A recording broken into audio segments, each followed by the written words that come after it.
Salve, custodio del Redentor y esposo de la Virgen María. A ti Dios confió a su Hijo. En ti María depositó su confianza.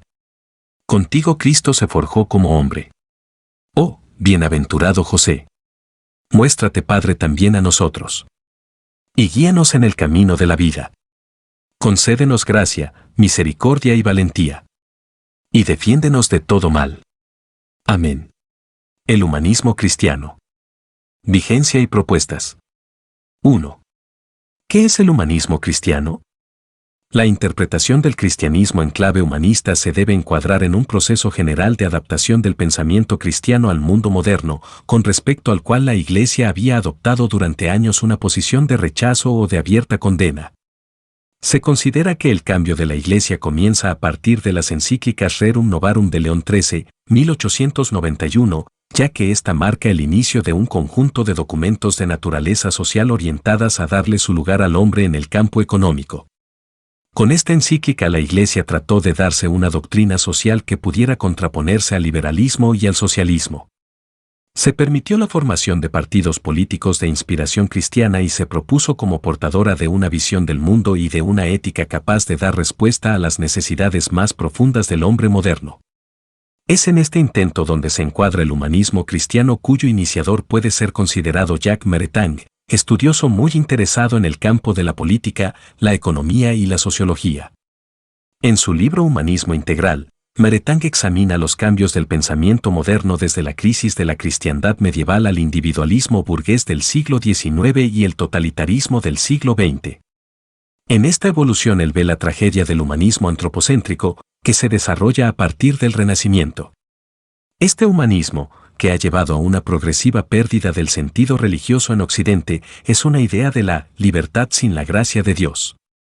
He aquí las etapas de esta decadencia progresiva. Con respecto al hombre, se puede notar que durante el primer periodo de la época moderna, ante todo con Descartes y luego con Rousseau y Kant, el racionalismo había construido de la personalidad del hombre una imagen soberbia y espléndida, indestructible, celosa de su grandeza y autonomía y, finalmente, buena por esencia. Primero Darwin y después Freud asestaron los golpes mortales a la visión optimista y progresista del humanismo antropocéntrico. Con Darwin el hombre descubre que no existe discontinuidad biológica entre él y el mono. Pero no solo esto, entre él y el mono ni siquiera existe una verdadera distinción metafísica, es decir, no hay un cambio de esencia, un verdadero salto en calidad. Con Freud, el hombre descubre que sus motivaciones más profundas están dictadas en realidad por la libido sexual y el instinto de muerte. Al final de este proceso destructivo, ya se han abierto las puertas a los totalitarismos modernos. Concluye Maritain, después de todas las disociaciones y las contradicciones de la época humanística, asistimos a una dispersión y una descomposición definitivas. Por ello, Maritain propondrá la necesidad de un humanismo teocéntrico, un humanismo que entre al hombre en la dinámica de Dios, fuente y fin de toda realización personal. Al humanismo teocéntrico, Maritain le confía la tarea de reconstruir un mundo orgánico que conduzca a la sociedad profana bajo la guía de los valores cristianos. La interpretación cristiana que Maritain dio del humanismo fue acogida en forma entusiasta en algunos sectores de la Iglesia y entre varios grupos laicos. A partir de aquí muchos partidos políticos de inspiración cristiana aparecerán en Europa. Por otra parte, inspiró numerosos movimientos católicos comprometidos con la acción social y la vida política, resultando ser un arma ideológica sobre todo contra el marxismo. ¿Sabías que? Para la Iglesia Católica, la democracia cristiana ha existido desde fines del siglo XIX, cuando el Papa León XIII escribió la encíclica Rerum Novarum. Esta es una respuesta al socialismo y a los nuevos sindicatos en la cual el Vaticano reconoció las privaciones del trabajador y se dispuso a aliviarlos proponiendo una ruta a seguir. 2. Lo que atenta contra el hombre, atenta contra Dios. Dios creó al hombre a su imagen y semejanza, y como ya dijimos, puso en él un profundo deseo de buscarlo. En la naturaleza del hombre está la presencia viva de Dios. Él en su infinito amor nos otorgó la dignidad de ser hijos suyos haciendo de nosotros los primeros de la creación, los que administraríamos todos los bienes de esta obra divina y reafirmaríamos en ella su condición de casa de todos. Pero las limitaciones humanas, nuestro pecado, nos alejan de Dios y al romper con él, rompimos con el orden creado. No son pocos los daños causados contra la ecología que algunos consideran irreparables, rompimos con nuestros hermanos y como Caín, nos estamos acabando unos a otros. Pero el hombre es la imagen viva de Dios, gozamos de su dignidad y todo lo que nos enfrenta con él. Este es un punto decisivo. Hay una pobreza, una indigencia, que Dios no quiere y que hay que combatir, una pobreza que impide a las personas y a las familias vivir según su dignidad, una pobreza que ofende a la justicia, la igualdad y a Dios, y que como tal, amenaza la convivencia pacífica. En esta acepción negativa entran también las formas de pobreza no material que se encuentran incluso en las sociedades ricas o desarrolladas, marginación, miseria relacional, moral y espiritual. Esto ha sido llevado a gran escala por el complejo fenómeno de la globalización. Frente a plagas difundidas como las enfermedades pandémicas, la pobreza de los niños y la crisis alimentaria, se debe denunciar la inaceptable carrera armamentista. Es necesario que la comunidad internacional y cada uno de los estados estén siempre vigilando, es necesario que no bajen nunca la guardia respecto a los peligros de conflicto, al contrario, se empeñen en mantener alto el nivel de la solidaridad entre todos los hombres. Es oportuno, entonces, intentar establecer un círculo virtuoso entre la pobreza que elegir y la pobreza que combatir. Aquí se abre una vía fecunda de frutos para el presente y para el futuro de la humanidad, que se podría resumir así. Para combatir la pobreza inicua, que oprime a tantos hombres y mujeres y amenaza la paz de todos, es necesario redescubrir la sobriedad y la solidaridad como valores evangélicos y al mismo tiempo universales. Más concretamente, no se puede combatir eficazmente la miseria si no se hace lo que escribe San Pablo a los Corintios, es decir, si no se intenta hacer igualdad, reduciendo el desnivel entre quien derrocha lo superfluo y quien no tiene siquiera lo necesario. Esto comporta elecciones de justicia y de sobriedad, elecciones por otra parte obligadas por la exigencia de administrar sabiamente los limitados recursos de la tierra. No en el sentido de que la pobreza sea un valor en sí mismo, sino porque es condición para realizar la solidaridad. Cuando Francisco de Asís se despoja de sus bienes, hace una elección de testimonio inspirada directamente por Dios, pero al mismo tiempo muestra a todos el camino de la confianza en la providencia. Así, en la Iglesia, el voto de pobreza es el compromiso de algunos, pero nos recuerda a todos la exigencia de no apegarse a los bienes materiales y el primado de las riquezas del espíritu. En la década del 2000, en nuestro país había 33 conflictos sociales. Actualmente existen aproximadamente 200. ¿Qué significa esto? ¿El desarrollo económico ha asegurado la satisfacción de las necesidades básicas de la población? Conversa en grupos a partir de estas preguntas. 3. La Iglesia, maestra en humanidades. A comienzos de la década de 1930, la juventud se sentía incómoda debido a la falta de sensibilidad social de algunos de los postulados del Partido Conservador, referente natural de los católicos de la época. Inquietos por tal situación consultaron a la Santa Sede si los católicos estaban obligados a participar en un determinado partido político. Es decir, si un solo partido podía asignarse la representatividad del catolicismo. La Iglesia respondió: debe dejarse a los fieles la libertad que les compete como ciudadanos de constituir agrupaciones políticas y militar en ellas, siempre que éstas den suficientes garantías de respeto a los derechos de la Iglesia y de las almas.